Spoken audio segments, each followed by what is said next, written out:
Welcome to a new episode from English Plus Podcast. Today we're going to focus on some vocabulary, and the topic we're focusing on today is from cradle to grave.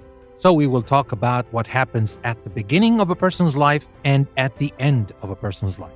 So without further ado, let's start talking about our today's topic from cradle to grave. We will start with what our friend Dr. Emily tells us about what happens at the beginning of a person's life, starting from pregnancy onward until a baby is born. So we will listen to that, and then we will stop and talk about some words she will mention in her description of what happens at the beginning of a person's life. Pregnancy is the 9-month period when a woman is expecting a baby. It begins with conception, when the mother's egg is fertilized and an embryo implants in the mother's womb or uterus. Most mothers conceive naturally, but some are helped by fertility drugs or other procedures such as IVF. As the fetus grows, it is fed through the mother's placenta. After 40 weeks, the mother usually goes into labor. If this doesn't happen naturally, she may be induced. Usually, a mother is helped to give birth by a midwife. Sometimes a surgeon is needed to deliver the baby by C-section. Okay, so now that we've listened to what Dr. Emily has to say about what happens at the beginning, starting from pregnancy all the way to giving birth. But let's stop at the very first word, and that is pregnancy. Pregnancy, pregnancy. Now, what is the meaning of pregnancy? Well, pregnancy is the noun from pregnant. When a woman is expecting a baby, that means she's pregnant. That's the adjective. And the noun from pregnant is pregnancy. Then we have the next word that we'll focus on, and that is conception. Now, Dr. Emily said it begins with conception. A conception is spelled conception. Now, what is the meaning of conception? Conception is the time when sperm and egg meet and a baby starts to form. That is what we call conception. Then we talk about when the mother's egg is fertilized. Fertilized. Fertilized. What does that mean? That means when it is made to start developing into new life. That is the meaning of fertilized. And then we talked about the embryo. Now, the embryo is a medical word, of course. That is the developing baby. And it is spelled embryo. And here we said an embryo implants in the mother's womb or uterus. So implants means to fix itself. It becomes fixed in the mother's womb or uterus. Now, the uterus is spelled uterus, and it means the organ inside the mother where the fertilized egg develops into a baby. Now, of course, the uterus is a more medical word than womb. In everyday language, we use womb more than we use uterus because uterus, remember, is a medical word. Then Dr. Emily said most mothers conceive naturally. What is the meaning of conceive? And conceive, by the way, is spelled conceive. Conceive. That means to become pregnant. And here you might notice that some of the words are kind of formal or medical in context. But we can use them in everyday language if we want to be formal or if we want to use some of the medical terms that can be used in everyday language, like this one. So most mothers conceive naturally, but some are helped by fertility drugs. Now, fertility drugs, what are these? These are the drugs that help a woman to become pregnant. These are fertility drugs. And fertility, by the way, is spelled fertility. Fertility. So some women are helped by fertility drugs or other procedures such as IVF. Now, IVF obviously is an abbreviation for in vitro fertilization. Now, in vitro fertilization, or in short, IVF, which is the more commonly known word, it is the process that fertilizes a woman's egg in a laboratory. Babies born this way are sometimes referred to as test tube babies. But obviously, they're regular babies. They're just given a little help in the laboratory, but they're completely regular. We're not talking about cloning here. Don't mistake IVF for cloning at all. Cloning is a totally different story, and it's against a lot of people's beliefs. But IVF is totally okay, totally normal. But that is the process, in vitro fertilization. Now then, Dr. Emily continued on and talked about as the fetus grows. Now the fetus, which is spelled fetus or foetus, the fetus is what the embryo developing in the uterus is known as from 8 weeks onward. When it is 8 weeks old onward, it is known as the fetus. So, as the fetus grows, it is fed through the mother's placenta. Now, what is the placenta? That's the organ connecting the developing baby to the mother and giving it food. And it's, of course, very important for the baby to grow. So that is the placenta, which is spelled, by the way, Placenta. Now, after that, after 40 weeks, the mother usually goes into labor. What is the meaning of goes into labor? Now, that means goes into the last stage of pregnancy where the womb starts the process of pushing the baby out of the body. That is what we call goes into labor. If this doesn't happen naturally, she may be induced. Now, induced is spelled Induced. What does that mean? She may be induced. If this doesn't happen naturally, she may be, we're talking about the mother here, be induced. What does that mean? That means be helped medically to start the process of labor. And the noun of that is induction. Usually, a mother is helped to give birth by a midwife. Now, to give birth, obviously, is to have her baby. We can say give birth or to have the baby. What is the meaning of midwife? M-I-D, wife. What does that mean? Now, that is a person medically trained to help women when they are giving birth. So it's not anybody. This is a person who's medically trained to help women when they are giving birth. But this person is not a doctor, but an essential person in the process of giving birth.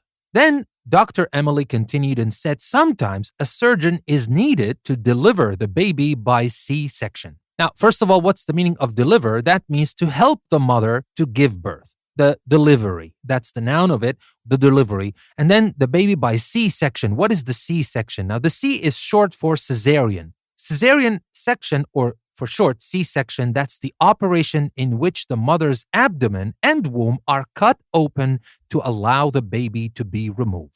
So here we have a lot of details about what happens at the beginning, and it's always interesting and important to know what happens and to know how we can describe this thing. And now, before we continue on, listen what happens at the end. Let me talk about one more word that is commonly used when we talk about giving birth and pregnancy, and that is expect. But you have to be careful how to use it. Expect, when it means expect a baby, that's only used in the continuous form. So we say, for example, Helena and her sister are both expecting, not expect. We don't use it in simple form. If you use it in simple form, you have to follow it with something else. Expect something to happen, etc. But when you just say she is expecting, period, that means she is expecting a baby to come. That means she's pregnant. All right? So with that being said, let's move on and listen to Dr. Emily as well, talking about something else that's not medical, but just talking about what happens at the end of life. So we talked about from cradle. Now let's go on and talk about to grave. But before we do that, let me remind you that you can find exercises, PDF downloadable worksheets, the transcript of the episodes, all in a custom post created for every single episode we create in English Plus Podcast. You will find a link to the post in the description of the episode. So take the link and take your English with it to the next level, because if you want to practice and take your English a step further, it's always a good idea to practice more. And we got you covered. We have everything you need on our website, EnglishPlusPodcast.com. And if you like the content we're creating and you would like to support us, you can do that by taking the second link you can find in the description, and that will take you to our Patreon page. Go to our Patreon page, become a patron of English Plus, help us create more content and reach more people. Now, that being said, let's move back to Dr. Emily, and this time she's not talking about what happens at the beginning. She's going to talk about what happens at the end. So let's listen to her. And after she finishes, we'll do exactly what we did with the story of the beginning. We'll stop and talk about keywords she will mention in how she describes what happens at the end. Let's listen to her. More and more people these days are living to a ripe old age. My aunt, for example, that's my late father's sister, is 93. She's been a pensioner for more years than she worked. She lives in sheltered accommodation, but she's not at all dottery or gaga. She's lucky still to have all her wits about her, because a lot of elderly people develop dementia. Funerals are changing a lot too. I went to one recently where there was a coffin in the colors of the dead man's football team. And at the wake, his sister told me she'd put it in her will that her own ashes are to be sent up in a rocket. Funerals now are often more about celebrating a person's life rather than just about mourning. As for me, I think I'd prefer an ordinary cremation. But then I'd quite like to have my ashes scattered at sea, as I love sailing. All right, so here she talked about what happens at the end, and it's not about just medical stuff or things, but she's talking about what happens at the end of people's lives, the funerals, etc. And even she talked about her own preference of what should happen to her at the end, which we surely hope it's not going to happen for her, not for a very long time. But now let's focus on what she says, and let's stop and talk about some of the key words or phrases that she used. She said more and more people these days are living to a ripe old age. Ripe old age, what does that mean? Now, that means living well into old age. Now, usually used in this phrase, to live to a ripe old age. And that means you live to an old age and you live well, in good health. That's the meaning of living to a ripe old age. Then she talked about her aunt. She said, my aunt, for example, that's my late father's sister, is 93. Now, when we say my late father's sister, what does that mean? When we say my late father, my late uncle, my late grandfather, that means now dead. And that is a very polite word to say instead of just saying dead. You wouldn't want her to say that's my dead father's sister. I mean, that's kind of harsh, too direct. A nicer word to use is late. My late father's sister. So late simply means now dead, but it is a nicer word to use, not as harsh as dead. Then she continued on and said she's been a pensioner for more years than she worked. Now, the word here is pensioner, pensioner. What is the meaning of pensioner? That means an elderly person receiving an old age pension from the state. That is a pensioner. That happens after you retire. Then she continued on and said she lives in sheltered accommodation, but she's not at all dottery or gaga. Now, first, let's talk about sheltered accommodation. What is the meaning of sheltered accommodation? That means special housing, usually for old people, where care staff also live. So with some people who will take care of old people. And then we talked about, but she's not at all dottery or gaga. What is the meaning of dottery, which is Doddery? Now, dottery means weak and unable to walk well, usually because of old age. Now, that's, of course, informal. And gaga is not about the physical part, but gaga is about the mental part. So that means unable to think clearly because of old age. Now, that is informal and offensive. So be careful. Don't use that to describe people, because sometimes that happens at old age and it's totally normal. And we have to understand this because every one of us is going to be old one day if we're not old already, and we have to respect that. Sometimes this happens. Some people can go dottery or gaga, but we wouldn't want to use these words. I'm just trying to explain what Dr. Emily said, dottery and gaga, but try not to use gaga, especially not to make fun of anybody, because that's completely offensive. Please don't do that. Apart from that, let's continue. She said she's lucky still to have all her wits about her. Now, that is an expression, to have all your wits about you. Now, to have all her wits about her, what does that mean? That means she's still able to think and react quickly. Because, she said, a lot of people or a lot of elderly people develop dementia. Now, dementia, which is DEMENTIA, that is an illness that causes problems with memory loss, and the brain stops functioning as it used to do. And that is completely normal. It doesn't happen to all people, but if it happens, yes, people will start losing some of their mental power and their mental functions, and it comes with memory loss. Dr. Emily also talked about funerals. She said funerals are changing a lot too. She said, I went to one recently where there was a coffin in the colors of the dead man's football team. Now, what is the meaning of a coffin, which is COFFIN? Now, the coffin is the box where the dead person is put. And then she said, and at the wake, his sister told me that she'd put it in her will that her own ashes are to be sent up in a rocket. Now, here we have three words that I would like to tell you about. First of all, at the wake, WAKE. What's the meaning of wake? Now, the wake is the gathering of family and friends after a funeral. That's what we call the wake. And then the sister told her about the will. What is the will? Now, the will is the legal document saying what is to happen to your possessions after your death. And like here, you can mention other things as well, like her own ashes. The ashes, of course, are the remains of a body after cremation. Now, we will talk about cremation just in a minute. Now, here the will can include as well what happens to a person's ashes after he or she is dead. Then she continued on and talked about how funerals nowadays are more about celebrating a person's life rather than just about mourning. And mourning here is not just like good morning, it's spelled differently, the same pronunciation, but the spelling is different. Mourning here, we're talking about Mourning. It's not MOR only, MOUR. That's mourning. What does it mean? Now, mourning means expressing sadness after someone's death. And the people who are mourning can be called the mourners. So here there's an interesting thing Dr. Emily said, and to be honest, I kind of like it. Now, funerals now are often more about celebrating a person's life rather than just about mourning. Of course, there is going to be a mourning part. That is inevitable. But why can't the funeral be, at least part of the funeral, be about celebrating a person's life?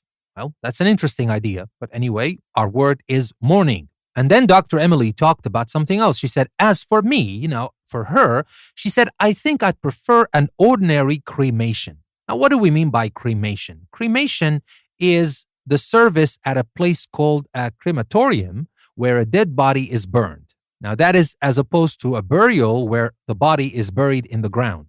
So here, it depends. Different cultures have different kinds of burial or cremation or even some other types. But maybe for you, it's kind of offensive to even talk about cremation. But at least here, I'm not saying what is right and what is wrong. Of course, I respect everybody's tradition and culture. And for that matter, all we're doing here is just to explain these words. So cremation is when a dead body is burned as opposed to a burial where the dead body is buried in the ground. And finally, she said, but then I'd quite like to have my ashes scattered at sea as I love sailing. Now, because she chose cremation, so we have ashes, or there will be ashes. She said, I'd like to have my ashes scattered. Now, scatter is spelled Scattered here because we use ed in the end, but scatter is the verb, and that means to spread around at sea because she loves sailing. Now, that being said, we also heard what Dr. Emily had to say about what happens at the end. Now, before we finish this episode, I would like to talk about the word death or death itself in different registers. And these words or these expressions I'm going to mention now are very important because sometimes you may want to talk about death or you may want to mention death in your conversation, but it might not be that appropriate to just say death. There are other words, but first let's start with expressions of sympathy. If you want to express your sympathy when someone dies, what do you say? You can say, please accept my condolences. That is a formal way, of course. And if you want to be formal, because, in those situations, sometimes you want to be formal. So if you want to be formal, you can say, please accept my condolences. Condolences, by the way, is spelled Condolences. That's condolences. Or you can say, I was so sorry to hear or to learn of your loss. That's a little bit informal. You might use that if you want to comfort or if you want to express your sympathy to people you know. Now here, it's your choice whether you want to say, please accept my condolences, or I'm so sorry to hear or to learn of your loss. That's also very respectful, but it's a little bit more informal. And now let's talk about euphemisms for to die. Now, of course, you can use this person died. But there are other ways that are a little bit lighter to use and, I'm not going to say more diplomatic, but I'm going to say less shocking than the word die. I mean, he died. That's kind of neutral, as if you were reporting the death of somebody. And even when they report the death of somebody, they might use one of these euphemisms. You might use to pass away or to pass on or to pass over. You can say he or she passed away.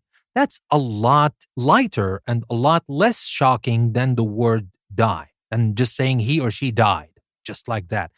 If you want, of course, to use that, if you want to use the direct word to die, of course, it's also correct. But I'm just giving you other options that you can use if you would like to use them when you want to talk about a person who died. And then we have very informal expressions for being close to death. Again, remember, these are very informal expressions. Like when you say to be at death's door or to be on your last legs, Now, we often use that about machines. So if you want to use it about machines, that's fine. No problem about saying that for machines. But be very careful if you want to use that about people, because that is very informal and that can be very offensive as well. You don't want to use that to talk about people. But if you want to talk about machines, like, for example, you can say, my laptop's on its last legs. So it's close to death. That might be even funny, just to use it to talk about machines. Now, newspaper words. Let's talk about newspaper words because you can find these words when you read newspapers. Now, newspapers refer to dead people as fatalities sometimes. They say perished for died. They say slaughtered for violently killed. We have some legal words. We're still talking about death in different registers, remember? So we talked about newspaper words. Let's talk about some legal words. For legal words, the dead person is called the deceased. And to leave something in a will is to bequeath, and the noun is a bequest. Now, if you bequeath your money or property to someone, you legally state that they should have it when you die. And then we have the word to inherit, to receive something from someone who has died. And the noun from that is an inheritance. And finally, to die intestate, that means without having made a will. So remember, these final words I mentioned, the deceased, to bequeath, to inherit, and to die intestate, these are legal words. So that being said, I hope that you've learned something new today. I know that it might not be your favorite topic to talk about, but that's life. We have to talk about death at times, and it might be useful to learn some words to use to describe these things because that's part of life. And of course, the first part was about birth. So you might not as well want to talk about birth in greater detail like Dr. Emily did, but at least you need to understand these things. And sometimes, why not? You might even want to use that, especially if it's happening in your family. You would want to learn about these words because you would want to use them, right? With that being said, I hope that you found this episode useful. And I will remind you again that if you want to take your English to the next level, take the link you can find in the description that will take you to our website, EnglishPlusPodcast.com. With that being said, this is your host, Danny. I would like to thank you very much for listening to another episode from English Plus Podcast. I will see you next time.